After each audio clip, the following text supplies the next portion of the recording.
ఈ మధ్యవలస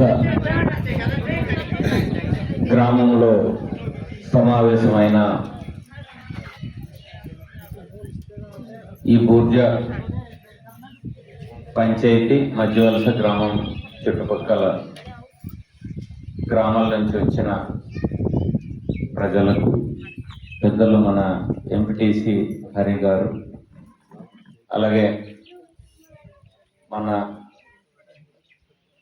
యువ నాయకుడు, డైనమిక్ యువ నాయకుడు మధ్య సురేష్ గారికి, అలాగే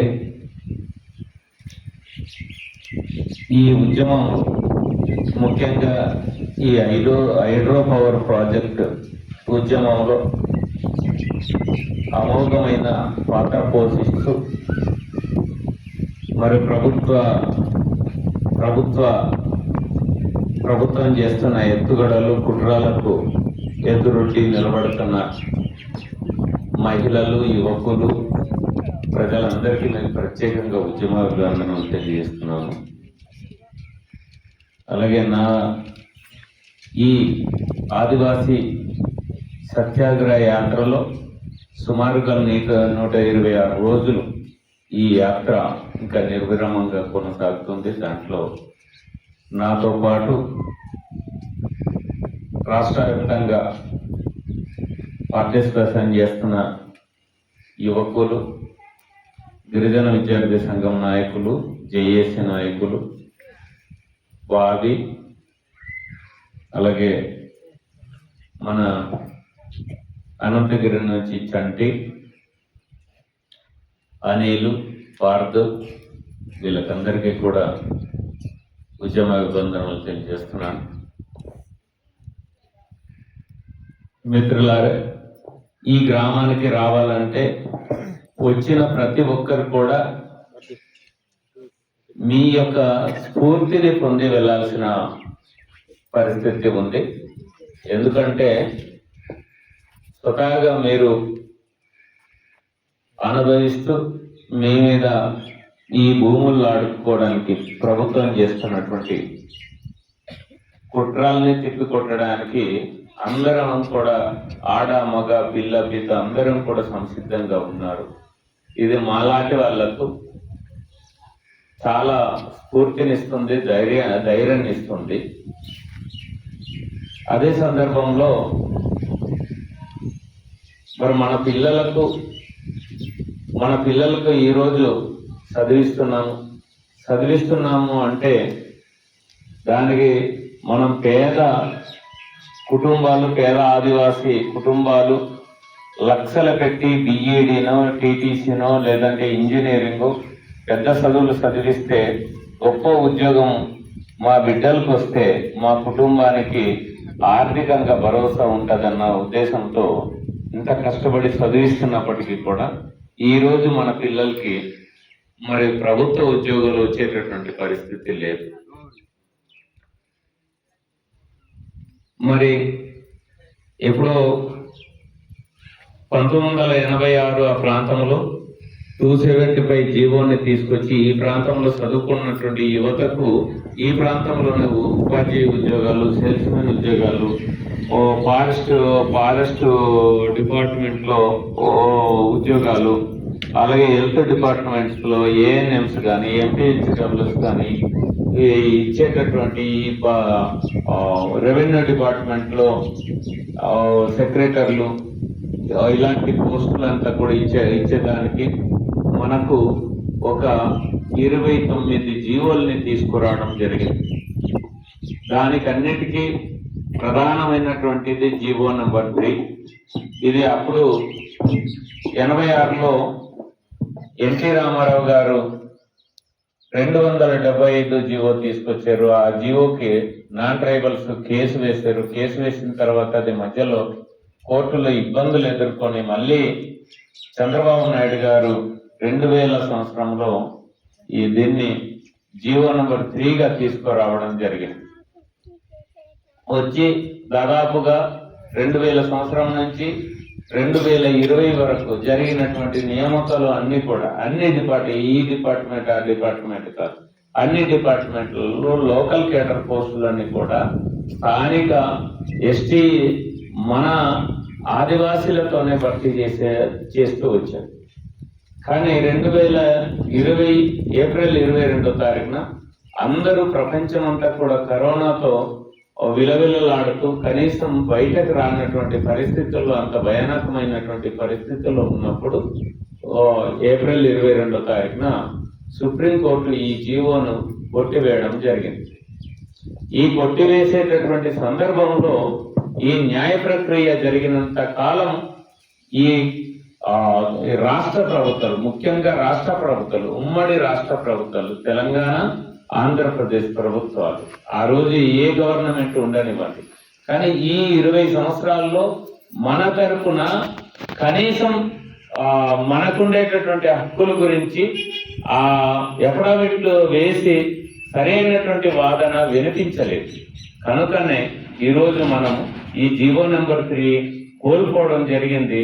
ఆ జీవో నెంబర్ 3 పోవడంతో మొన్న జరిగినటువంటి డిఎస్సిలో సుమారుగా రాష్ట్ర వ్యాప్తంగా 5,000 టీచర్ పోస్టులు మనకు రావాల్సినటువంటిది ఈరోజు రాలేదు. ఇక్కడ నేను చూశాను, ఇప్పుడే మన డిఎస్సి రాసిన వాళ్ళతో, సురేష్ వీళ్ళందరితో మాట్లాడిన తర్వాత ఇక్కడ సుమారుగా ఈ పంచాయతీలో 120 నుంచి 130 మంది వరకు బిఈడి చదువుకున్న వాళ్ళు ఉంటారు. కానీ ఎవరికి ఒక్కరికి కూడా ఉద్యోగం రాలేదు. అంటే ఈ పిల్లలకి ఏమైనా మార్కులు లేదా అంటే మార్కులు వచ్చింది 60 మార్కులు, 70 మార్కులు, 75 మార్కులు, 80, 90 మార్కులు వచ్చినటువంటి వాళ్ళు కూడా ఉన్నారు. కానీ ఎన్ని మార్కులు వచ్చినా కూడా వాళ్లకు రాలేదు. కానీ మన ఆదివాసీ పిల్లల కన్నా కూడా తక్కువ మార్కులు వచ్చినటువంటి వాళ్లకు ఉద్యోగాలు నాన్ ట్రైబల్స్కి ఇక్కడ వచ్చింది. కారణం ఏంది అని మీరు ఒక్కసారి ఆలోచించవచ్చు. మీరు ఇంత ఖర్చు పెట్టాము, కోచింగ్ పెట్టించాము, లేదంటే అన్ని చేపించి ఇంత అప్పులు చేసి ఖర్చు పెట్టి ఇంత డబ్బులు మా పిల్లల కోసం పెట్టాము, వీళ్ళకి ఉద్యోగం రాలేదంటే మావాడు చదవలేదు, మా అమ్మాయి చదవలేదు, మా అబ్బాయి చదవలేదు, మా అల్లుడు చదవలేదు అనే అనుకోవచ్చు. కానీ చాలా మంది కూడా బాగా చదివారు, మంచి మార్కులు తెచ్చుకున్నారు.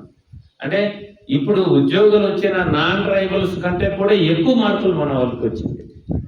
కానీ మన వాళ్ళకి ఉద్యోగం రాకపోవడానికి కారణం ఏంటంటే మన ఉద్యోగాలన్నీ కూడా ఈ ఏజెన్సీ ప్రాంతానికి సంబంధించినటువంటి ఉద్యోగాలన్నీ కూడా రాజ్యాంగ విరుద్ధంగా, మనకుండేటటువంటి 170 చట్టానికి విరుద్ధంగా, మనకుండే ఈ 5 షెడ్యూల్ నియమాలకు విరుద్ధంగా, మన పెసా చట్టానికి విరుద్ధంగా, అటవీ హక్కుల చట్టానికి విరుద్ధంగా మనకుండేటటువంటి ప్రత్యేకమైనటువంటి ఆ చట్టాలు, హక్కుల్ని ఉల్లంఘిస్తూ ఈరోజు నాన్ ట్రైబల్స్ కి ఉద్యోగాలు, మన పిల్లలకి రావాల్సిన ఉద్యోగాలు నాన్ ట్రైబల్స్ కి ఇచ్చేయడం వలన మన పిల్లలకి రాలేదు.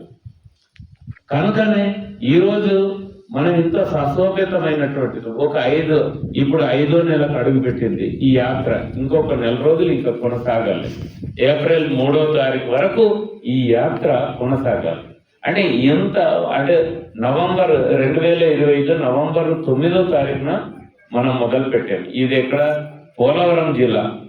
పోలవరం జిల్లా విఆర్పురం మండలం కొటారిగుమ్మ అనేటటువంటి గ్రామం.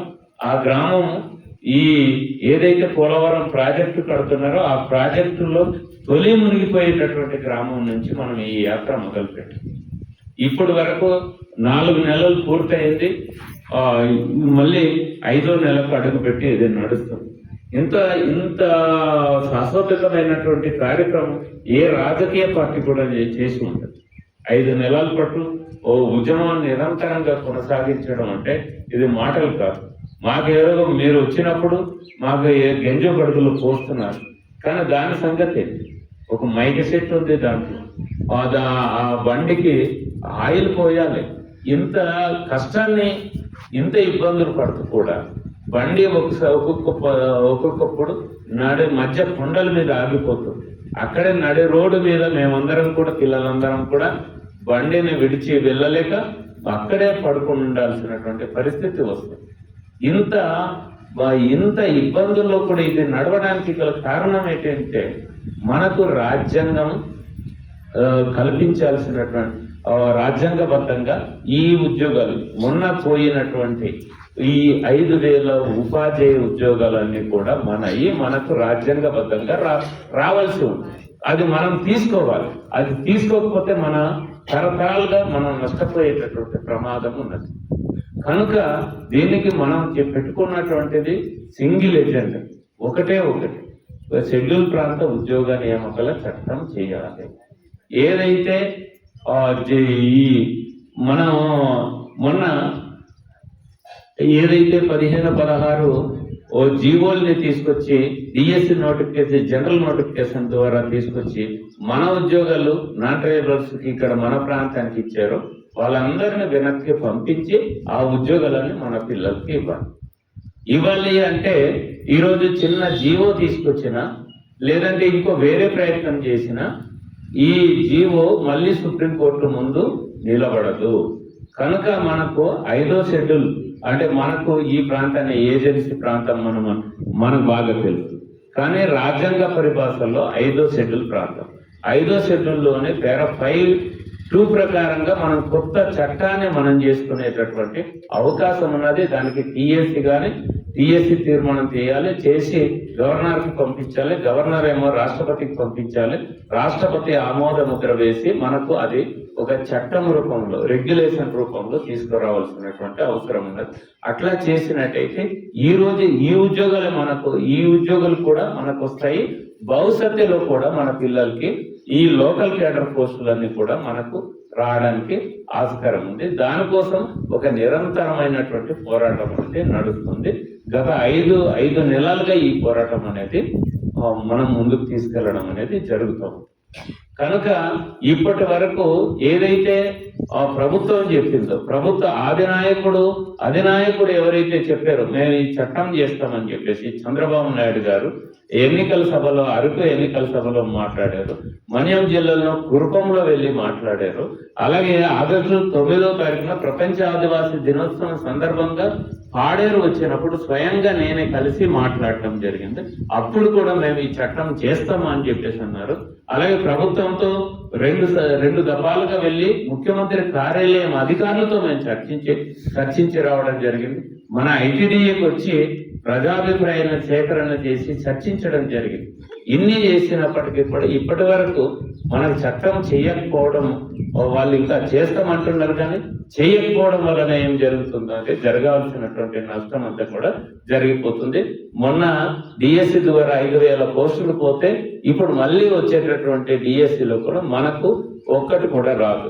అంటే 16,000 రాష్ట్రంలో 16,000 ఉద్యోగాలు తీస్తే మరి 5,000 ఏజెన్సీకి ఉంది. ఆ 5,000 పోస్టులు ఉన్నప్పుడు మన పిల్లలకి ఉద్యోగాలు రానప్పుడు 80-90 మార్కులు వచ్చిన మన పిల్లలకి రానప్పుడు 3,000 రాష్ట్ర వ్యాప్తంగా 3,000 పోస్టులు తీసినప్పుడు మనకు ఎన్ని మార్కులు వస్తారు? ఒక్కసారి మీరు ఆలోచించండి.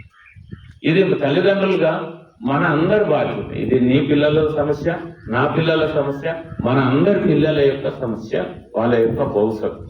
కనుకనే ఈ ఉద్యమాన్ని ముందుకు తీసుకెళ్లడానికి కల ఇంత మనకు ఇబ్బందిగా ఉన్నా, మనకు కొంచెం కష్టంగా ఉన్నా, కొన్ని సందర్భాల్లో మొన్న 2 రోజుల నుంచి బండి ఆపేయాల్సి వచ్చింది. బండికి రిపేర్ వచ్చింది. రిపేర్ ఎవరు చేపిస్తారు? అది మళ్ళీ ఇంకా లేదు, మనం విడిచిపెట్టే లాభం లేదని చెప్పేసి మనం ఒక్కొక్కడు ఇంటికి తిరిగి మీకు అది ఇంకా తీయలేదు. కానీ మేము ప్రతి ఊర్లో కూడా పెడుతున్నాం. అక్కడ మీరు కనీసం ఒక 10 రూపాయలు, ఒక కుటుంబం ఒక 10 రూపాయలు మీరు ఇవ్వండి అని చెప్పేసి అడిగేటటువంటి పరిస్థితి వస్తుంది.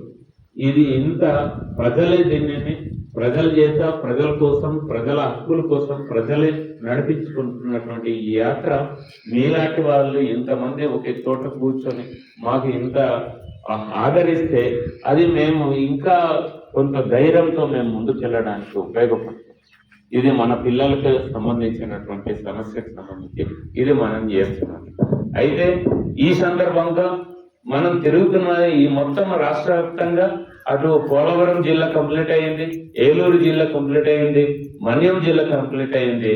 మొన్న 7వ తారీఖు నుంచి అల్లూరి సీతారామరాజు జిల్లాలో మొత్తం ఈ కార్యక్రమాన్ని ఈ యాత్ర మొదలైంది. ఇది 3వ తారీఖు ఒక పాడేరులో ఒక బహిరంగమైనటువంటి ఒక పెద్ద ర్యాలీ ద్వారా మన యొక్క నిరసన, మన యొక్క బాధ, మన యొక్క డిమాండ్ని పాడేరులో భారీగా ర్యాలీ చేసి ప్రభుత్వానికి తెలియజెప్పాలనేటటువంటి ఒక ఉద్దేశం, ఒక లక్ష్యం పెట్టుకొని ఈ యాత్ర అనేది కొనసాగుతుంది. మరి మనము బాగా చదవాలి, మీకు మంచి భవిష్యత్తు వస్తుంది, ఉద్యోగాలు వస్తుంది అని చెప్పేసి అంటున్నారు. ఉన్న ఉద్యోగాలేమో మనకి ఇక్కడ ఉన్న ఉద్యోగాలు మనకి ఇవ్వకుండా వేరే వాళ్ళకి నాన్ ట్రైబల్స్కి ఇచ్చిన సందర్భంలోనే ఈ యాత్ర ముందుకు కొనసాగుతున్నటువంటి పరిస్థితి ఉంది. మరి ఇంతటితో ఆగిపోతుందా? ఈ ఉద్యోగాలతోనే పరిమిత అంటే మొన్న డిఎస్సి ద్వారా 5,000 ఉద్యోగాలు అయితే గత 5 ఏళ్లలో అనేక డిపార్ట్మెంట్లలో మీరు పాడేరు మెడికల్ కాలేజ్ చూసుకోండి, లేదంటే కేజీబీవీలు చూసుకోండి, ఈ ఏకలవ్యాలు చూసుకోండి, ఏపీఆర్ స్కూల్స్ చూసుకోండి, అలాగే ఈ హెల్త్ డిపార్ట్మెంట్ చూసుకోండి, ఫారెస్ట్ డిపార్ట్మెంట్, ఇలా మొత్తం అన్ని డిపార్ట్మెంట్లలో ఈ 5 ఏళ్లలో కనీసం మనకు రావాల్సిన ఒక 20 రాష్ట్ర వ్యాప్తంగా ఒక 20,000 ఉద్యోగాలు మన ఆదివాసులకు రావాల్సింది నాన్ ట్రైబల్స్తో ఇది ఫిల్ చేసేయడం జరిగింది. కనుక ఈ ఉద్యోగాలన్నీ మళ్ళీ తిరిగి పొందాలి అంటే, లేదంటే ఉన్న నెక్స్ట్ వచ్చేదైనా కూడా మనం కాపాడుకోవడానికి మనం ప్రయత్నం ఒకటి చేయాల్సి ఉంది. ఆ ఒకే మనకున్నటువంటి రాజ్యాంగ పరిష్కారం, రాజకీయ పరిష్కారం ఏమిటంటే అది షెడ్యూల్ ప్రాంత ఉద్యోగ నియామకాల చట్టం చేయాల్సి ఉంది. దానికి మనకున్నటువంటి ఆంధ్రప్రదేశ్లో ఉన్న 7 ఎమ్మెల్యేలు దానికి చొరవ తీసుకోవాల్సినటువంటి అవసరం ఉంది. ఆ చొరవ తీసుకొని ప్రభుత్వానికి వాళ్ళ ఆదినాయకుడు ముఖ్యమంత్రి గారికి ఒప్పించాల్సినటువంటి అవసరము ఈ ఎమ్మెల్యేలకు ఉందనేటటువంటి విషయము మీ ముందు తెలియజేస్తున్నాం. మిత్రులారా, ఇది ఒక పక్క ఈ ఉద్యోగాలు ఉపాధికి సంబంధించినటువంటిది ఈ సమస్య ఇట్లా ఉంటే, ఇప్పుడు వస్తున్నటువంటిది ఈ ప్రాంతం మొత్తం కూడా మన చేతుల్లో లేకుండా చేయడానికి, మన చేతుల నుంచి వాళ్ళు ప్రభుత్వాలు, లేదంటే పాలకులు, లేదంటే పెట్టుబడిదారులు, వ్యాపారస్తులు ఈ భూమిని వాళ్ళ చేతుల్లోకి తీసుకోవడానికి అనేక పద్ధతుల్లో ముందుకు వస్తున్నటువంటి పరిస్థితి ఉంది. దాంట్లో భాగంగా ఇక్కడ మన కుసుమవలస అంటే మధ్య వలసలో పెట్టినటువంటి హైడ్రో పవర్ ప్రాజెక్ట్. ఈ భూములు అంటే ఇక్కడ మొత్తం మన ఊరిని ముంచేసి వాళ్ళు ఏం చేస్తే ఇక్కడ కరెంటు ఉత్పత్తి చేసి అది వైజాగ్కో ఎక్కడో ఒక దగ్గర వాళ్ళకు బయట తీసుకెళ్తున్నారు. మనం ఒక్కటే ఆలోచిద్దాం, మనకు జోలాపుట్టు రిజర్వేయర్, ఇందులో ఉన్నటువంటి వాళ్ళు కూడా చాలా మంది జోలాపుట్టు నుంచి ఎంతో కొంతమంది జోలాపుట్టు పరిసర ప్రాంతాల్లో ఊర్లన్నీ మునిగిపోయిన తర్వాత ఇక్కడికి వచ్చి తలదాచుకున్న వాళ్ళు కొంతమంది ఉండవచ్చు. నేను అటు జీకే వీధి కానీ మారేడుమిల్లి కానీ అటు చూసిన తర్వాత జోలాపుట్టు ప్రాంతంలో భూములు మునిగిపోయినటువంటి వారు, అప్పుడు 64లో అక్కడ జోలాపుట్టు రిజర్వాయర్ కడితే మునిగిపోయిన తర్వాత అక్కడ వెళ్ళి తలదాచుకున్న వాళ్ళు ఇప్పుడు మళ్ళీ వాళ్ళకు అక్కడ కూడా ఆ ఎర్రవరంలో కానీ ఆ చుట్టుపక్కల కానీ ఒక 4-5 ఇలాంటి హైడ్రో పవర్ ప్రాజెక్టులు తీసుకొస్తున్నారు. తీసుకొచ్చిన తర్వాత మళ్ళీ ఇప్పుడు ఎక్కడికి వెళ్ళాలి? ఎక్కడైనా ఇటువంటి ప్లేస్ ఉందా? ఇటువంటి జాగా ఎక్కడైనా ఖాళీ కొండ కానీ అడవి కానీ ఎక్కడైనా ఖాళీ ప్లేస్ ఎక్కడైనా ఉందా మళ్ళీ మనం వెళ్ళడానికి? ఎక్కడ లేదు. మనం ఏమవ్వాలి? ఇక్కడి నుంచి ఎక్కడికో పోయి మనం వెళ్ళి చిన్న భిన్నమైపోయి మన ఆదివాసీ తెగలన్నీ కూడా నాశనం అయిపోయేటటువంటి పరిస్థితి ఇప్పుడు ఉంది. ఒకవైపు హైడ్రో పవర్ ప్రాజెక్ట్ అంటున్నారు, ఒకవైపు బాక్సైట్ అంటున్నారు, ఒకవైపు లేటరైట్ అంటున్నారు. లేటరైట్ ఇప్పుడు బాక్సైట్ జర్రేల ప్రాంతంలో జరిగేటటువంటి బాక్సైట్ మైనింగ్ కూడా ఇప్పుడు వరకు ఆపగలిగింది ప్రజా ఉద్యమమే. ప్రజలే తమకు తాముగా ఆ రోజు మేము జరేలలో సుమారుగా అక్కడ 9 గ్రామ సభలు ఉంటే 7 గ్రామ సభ తీర్మానాలు స్వయంగా నేను అప్పుడు లక్కీరాజరావు గారు ఎమ్మెల్యేగా ఉండేవారు, ఆయన టీం అంతా వెళ్ళి అక్కడ ఒక వారం రోజులు బస వేసి ఈ గ్రామ సభ తీర్మానం చేసి దానిని రద్దు చేయించడానికి ఒకవైపు ప్రజా ఉద్యమాలు, ప్రజలు ఒకవైపు ఉద్యమాలు, ఒకవైపు మన రాజ్యాంగ పరిష్కారం, ఈ పెసా చట్టాన్ని ఆధారంగా మనం చేసినటువంటి ఈ గ్రామ సభ తీర్మానాలు గవర్నర్కి వాళ్ళకందరికీ పంపించిన తర్వాత 97 జీవోని అప్పుడు ప్రభుత్వం రద్దు చేసింది.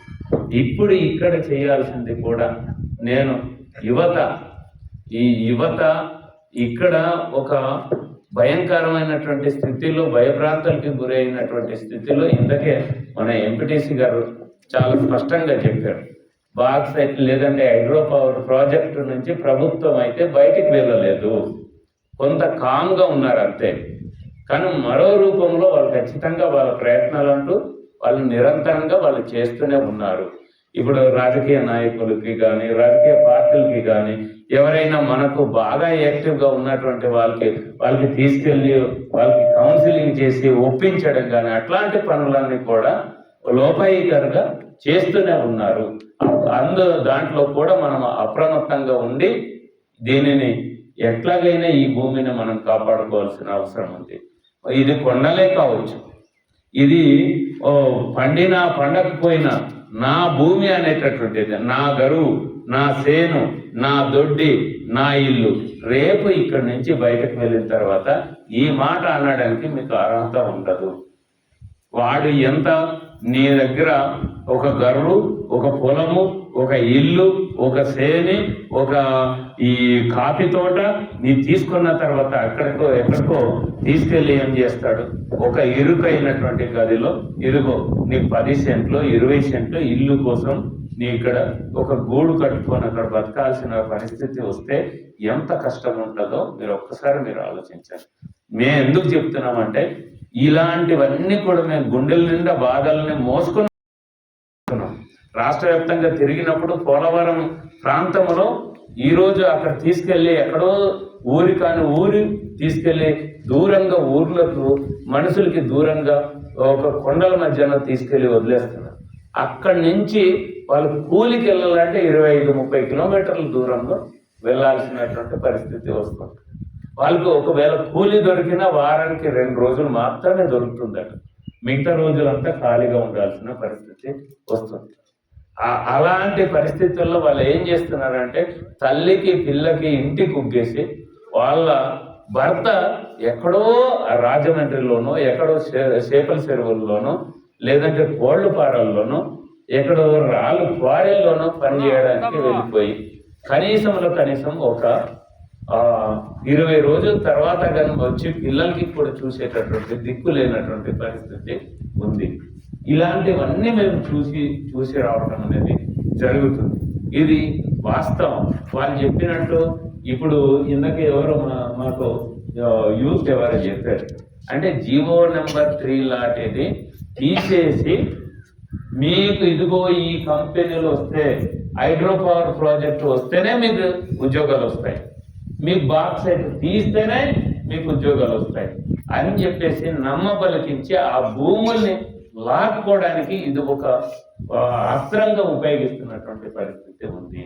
అందుకని ఈ ప్రజలు మనము ఈ భూమిని ఒక పెద్ద ఆయన అంటారు బాలగోపాల్ గారు అని చెప్పేసి ఒక మానవతావాది, హక్కుల కోసం ఆదివాసుల పక్షాన నిలిచినటువంటి ఒక వ్యక్తి అన్నటువంటి మాట, మీరు ఎంత పేదవాళ్ళైనా, నాన్ ట్రైబల్స్ అంటే పల్లపులు ఎంత పేదవాళ్ళైనా కూడా బయట ఎక్కడో ఒక దగ్గర వెళ్ళి బతకగలుగుతారు, కూలినో నాలినో ఏదో ఒకటి చేసి బతకగలుగుతారు. కానీ ఆదివాసీలు మాత్రం ఈ భూమి కాకుండా బయటకి ఎక్కడ వెళ్ళి బతకడానికి ఆస్కారం లేదు, బతకలేరనేటటువంటి ఒక మాట చెప్తారు. అదే వాస్తవం. నేను చూస్తున్నాం, మేము కొంతమంది డిగ్రీ చదువుకుంటున్నారు, పీజీ చదువుకున్న వాళ్ళు మేము వైజాగ్లో ఎక్కడైనా కనిపించి ఏ ఊరు అంటే అరకు వెళ్ళి అంటారు. అరకు వెళ్ళి నువ్వేం చదువుకున్నావు?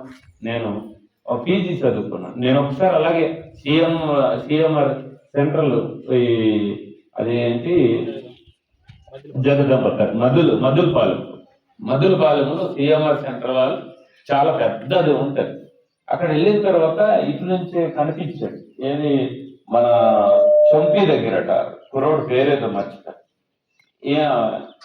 ఏం బాబు ఏం పని చేస్తున్నావు అంటే, ఇలాగా నేను పని చేస్తున్నాను, నాకు ఒక 8,000 ఇస్తారు నెలకు ఇక్కడ అని చెప్పేస్తాను. నువ్వేం చదువుకున్నావు అంటే పీజీ చదువుకున్నాను. అంటే పీజీ అంటే చదువుల్లో ఉత్తమమైనది పెద్ద చదువు, అన్నిటికంటే పెద్ద చదువు చదివి నీవేంటి మరి ఇది పీజీ చదివినవాడు, ఎంఏ చదివినవాడు, నీవు మళ్ళీ పిహెచ్డి చేయాలి కదా, లేదంటే గ్రూప్ 1 గ్రూప్ 2 కోచింగ్కి వెళ్ళాలి కదా, నీవెందుకు ఇక్కడ పని చేస్తున్నావు? కాదు సార్, నేను పీజీ అయిపోయింది కానీ సర్టిఫికేట్ తీసుకోవాలంటే 50,000 కావాలి. ఆ 50,000 అమ్మ నాన్న ఇచ్చేటటువంటి పరిస్థితి లేదు, కనుక ఆ 50,000 కోసం ఇప్పుడు వరకు పని చేస్తున్నాను అని చెప్పేసి అంటే, మరి ఇప్పుడు వరకు ఎంత కూడిందంటే అప్పటికే ఒక 6-7 నెలలు పని చేస్తున్నాడు. ఏం లేదు సార్, తిండికే సరిపోతుంది, రూమ్ అద్దెలకు సరిపోతుంది, మిగిలట్లేదు, కనుక ఆ 50,000 వచ్చే వరకు నేను పని చేయాలి ఇక్కడ అని చెప్పేసి.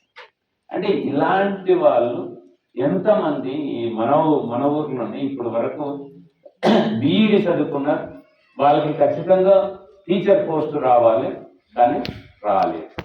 కారణం ఏంటి అంటే మనకు ఉద్యోగాలు ఇవ్వట్లేదు. కనుక ఇన్ని సమస్యలకు పరిష్కారంగా మనము స్పందించేటటువంటి తీరే ప్రధానమైనది.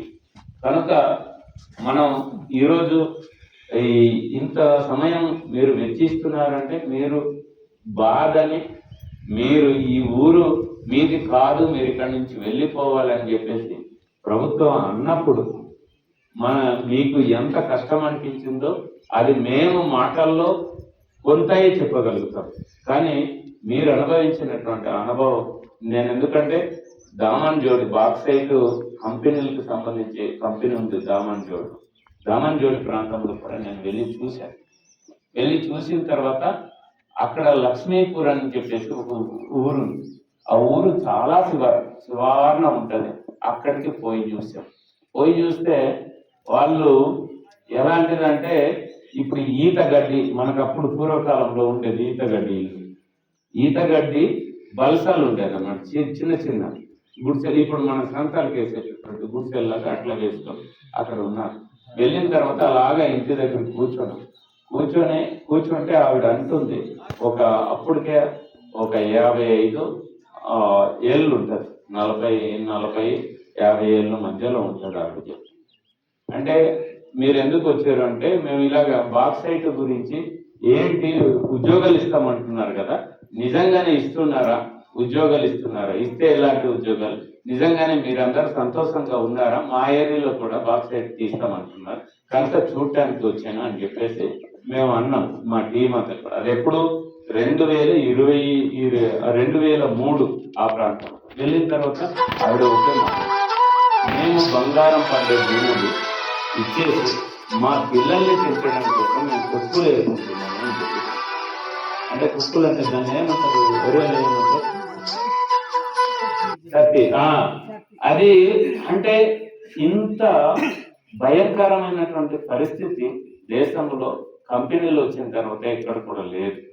వాళ్ళు ఏం చేశారంటే, ఆ వేస్ట్ ని 2 రకాలుగా, రెడ్ మడ్ ఫండ్ అనేది ఒకటి ఉంటుంది, ఒకటేమో వైట్ మడ్ ఫండ్, అంటే తెల్ల నీరు అల్యూమినియం తీసేసిన తర్వాత నిల్వ చేస్తారు. ఆ మట్టిని, తవ్విన మట్టి అది రసాయనాలతో కలిపేసి ఉంటే అది మట్టి కాదు, అది విషం అయిపోయింది. అది ఒక 2 చెరువుల్లో, ఒక్కొక్క చెరువు ఆ రోజుకే 10,000 ఎకరాల్లో నిల్వ చేస్తున్నారు. ఆ నిల్వ చేసినటువంటి నీరు కిందక 20 కిలోమీటర్లు 30 కిలోమీటర్ల దూరంలో కూడా అది భూమికి ఇంకిన తర్వాత కింద ఆ కెమికల్తో ఉన్నటువంటి, ఆ రసాయనాలతో ఉన్న విషపు నీరు తాగినటువంటి పశువులు కానీ మనుషులు కానీ ఎవరికి కూడా, పిల్లలు పుట్టిన పశువులకి కూడా కాళ్ళు చేతులు లేకుండా పుడుతుంది. మనుషులు కూడా అలాంటి పరిస్థితి పుడుతున్నటువంటి పరిస్థితి వచ్చింది. ఇలాంటివన్నీ మేము చూసాం కనుక ఈ జాతి పట్ల మనం ఉన్నప్పుడు ఏదో ఒక చిన్న పని మనం చేయగలుగుతాము, చేద్దామనేటటువంటి ఇంత ఇబ్బందుల్లో పూర్తి సందర్భంలో కూడా ఈ అందరితో తిరిగి అన్ని ప్రాంతాలను తిరిగి చూడటం అనేది, తిరిగి మాకు తెలిసిన కొన్ని విషయాలు మీకు మీ ముందు ఉంచడానికి ప్రధాన కారణంగా ఉన్నది. కనుక ముఖ్యంగా మీరైతే తమ్ముడు సురేష్ మీరు చాలా అవేర్నెస్ గా ఉన్నారు. ప్రస్తుతానికి మీరు అది అట్లాగే కొనసాగించాల్సినటువంటి అవసరం ఉంది. మీరు చేయాల్సింది ఏంటంటే, ఇది వరకు కూడా నేను చెప్పాను, మీరు చేయాల్సింది ఏంటంటే ఈ కంపెనీ ఈ హైడ్రో పవర్ ప్రాజెక్టుకు మేము భూములు ఇవ్వడానికి ఇష్టం లేదు, మాకు వద్దు అనేటటువంటిది మనం పెసా గ్రామ సభలు పెసా రూల్స్ ప్రకారంగా ఏదైతే అయినటువంటి గ్రామ సభల పద్ధతిలో ఆ పద్ధతిగా మనం గ్రామ సభలు తీర్మానాలు చేయాల్సి ఉంది. ఈ 3వ తారీఖు అయిపోయిన తర్వాత మీరు ఆ తర్వాత చేసినట్టయితే నా సహకారం మేమేమైనా చేయగలుగుతాం. మా టీం అంతా కూడా, మన జేఏసీ టీం అంతా కూడా మీకు సాయం చేయడానికి మేము సిద్ధంగా ఉంటామని చెప్పేసి తెలియజేస్తూ, ఏదైతే ఉద్యోగ నియామకాల చట్టం చేయడానికి గట్టిగా మన యొక్క డిమాండ్ ప్రభుత్వానికి వినిపించడానికి 3వ తారీఖు మనం ఏదైతే భారీ ర్యాలీ అని చెప్పేస్తున్నామో, మన ఎంపీటీసీ గారు నిజంగా మాకు అన్నిటికంటే ఇది ఒక చాలా ఆనందం అనిపించింది, సంతోషం అనిపించింది, ధైర్యం అనిపించింది. మరి ఎన్ని ఆటోలు ఉన్నా కూడా ప్రతి ఆటో